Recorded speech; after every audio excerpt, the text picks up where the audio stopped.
ingen tvivl om, at hvis vi ser på det blå Danmark, den maritime industri, og vi ser globalt på det, så er det en branche i vækst. Der er et stort potentiale også i at styrke indsatsen, der handler om at investere i startup-økosystemet. Dem, som arbejder med at fremme iværksætteri, har brug for flere kræfter og større muskler, fordi vi har brug for iværksætterne.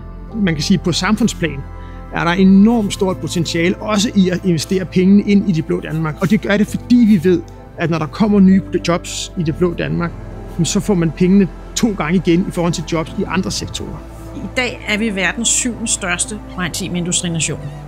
Men hvis vi skal fastholde den position og styrke os endnu mere, så er det faktisk vigtigt netop at kigge ind i, hvad er det for nogle anbefalinger, der kommer ud efter sådan et studie, hvor man går ud i miljøet og taler med de forskellige iværksættere. Det kræver vi så handling nu, at man ikke kun sidder og bygger sine egne ting, men slår sig sammen, og vi vil bygge noget endnu større sammen.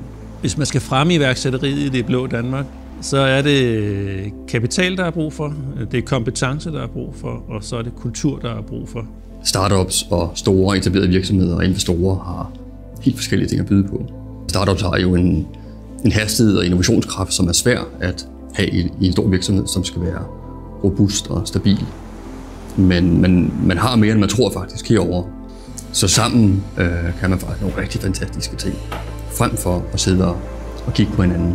Der er masser af muligheder for at skabe nye samarbejder. Jeg synes, det er mega vigtigt, at vi får lavet en masse nye samarbejder, fordi det er det, der skal til for, at iværksætterne lykkes, og det er også det, der skal til for, at de store virksomheder de bliver bedre til at innovere. Så det er en virkelig god investering at investere i iværksætteri inden for det maritime.